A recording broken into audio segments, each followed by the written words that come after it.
Today we're here in the backyard garden and I wanted to revisit these boxwoods that we planted a few years ago. And if you remember, after they were just recently planted, we had a really deep freeze and they suffered a lot of winter damage. We did a segment that spring on them talking about how to get your boxwoods to recover from that winter damage. And really, essentially what we did was just cut out a lot of the dead material. And believe it or not, they recover. So I just kind of want to show how they've recovered over the last few years because they were pretty scraggly back then and they weren't in good shape, but we fertilized them. We've continued to maintain them. And you can see now they've really taken off and filled in.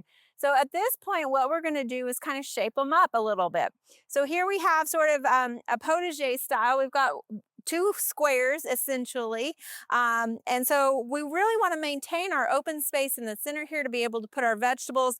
Also with this walkway here, we want to make sure that we don't lose our width here for people to be able to walk in here. So there's a couple of ways that you can go about getting your boxwoods into shape, and that's using selective pruning, or you can use shears. So with shears, you can use manual shears that you kind of use like scissors, or you can also use electric or gas powered shears.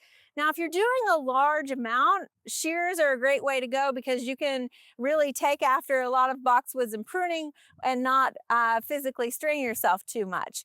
But the nice thing about selective pruning is you can be a little more precise about your cuts. So with shears, it's kind of indiscriminate. It's going to be cutting different branches at different points. It's going to be cutting the leaves. And you can see that effect later on your shrubs until they start to grow out a little bit. Now, because we're just looking at two small areas, I'm going to be a little more selective and use some hand pruners here. So again, we're not going to really make these too tight. I don't want this perfectly square shape. I just want it to be a little more natural. And that's another great reason to use more selective pruning. So when we're looking at this, you can see that we've got some wild hairs that are coming. So one shrub is a little bit smaller. This one's a little bit taller. These on the front here are all in general a little bit higher than those on the back here. So what we're going to try to do is look at leveling that out a little bit. So we want to make sure that we're not pruning the middle of this, cutting down to the middle of this and exposing the openness just to get it to this height. Now these are baby jade boxwoods, so they're going to get about 3 feet. So they got a little more growing to do. So we're going to hope that these back here will catch up a little bit. But we are going to bring these back just in check, just slightly. Also, on the sides, what we want to do is kind of bring up the sides and straighten those up a little bit. Now, the thing about the sides is you want to make sure that you're not cutting it so that the top is wider than the bottom. Because if your top is wider than your bottom, the sun won't be able to penetrate down to those lower leaves and you're going to have some dieback on that. So we're going to go ahead and get started here. I do like to start with the sides versus the top. So just to kind of clean up the sides and then we'll work on the top.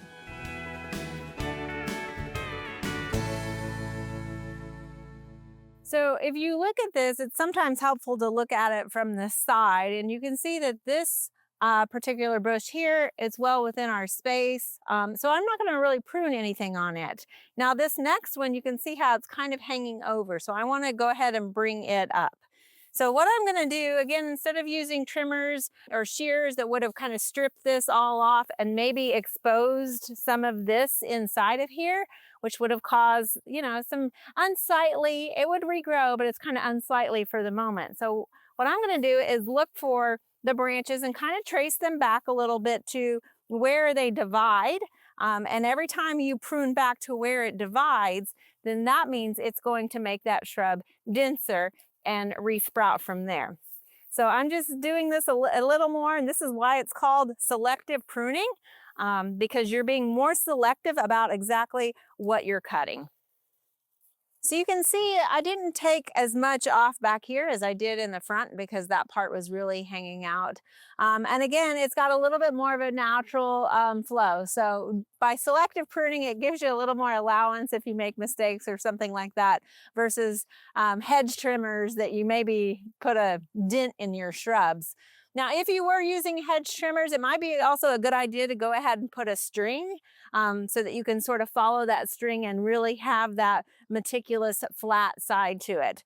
Now, at this point, we're just going to keep working our way around and see any of those areas that are kind of sticking out. And we will also do the inside then so that we can maintain that space for our vegetables.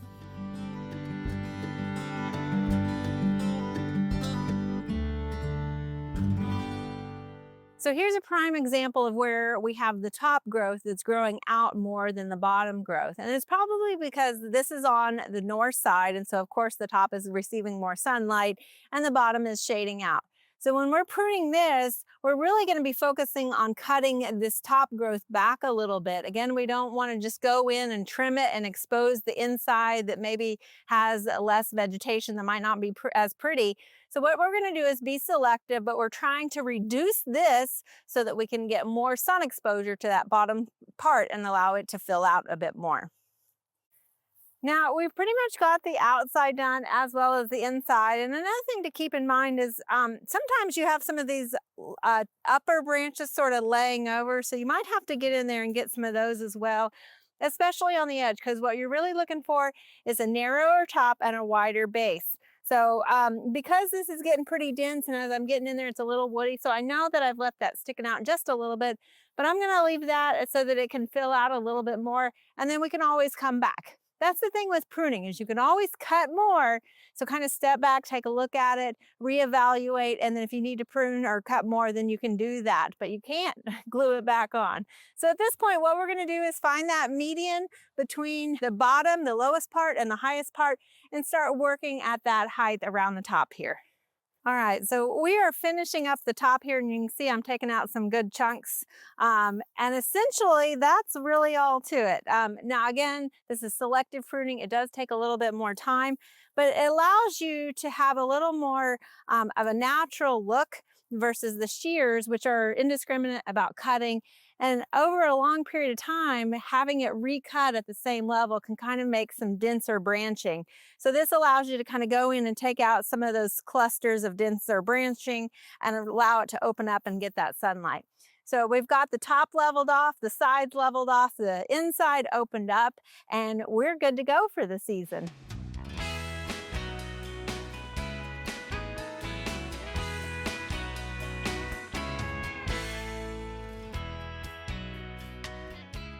We hope you enjoyed this video as part of our Oklahoma Gardening YouTube channel. You can also find even more videos on the OK Gardening Classics YouTube channel. And join us on social media for great gardening tips, photos, and discussion.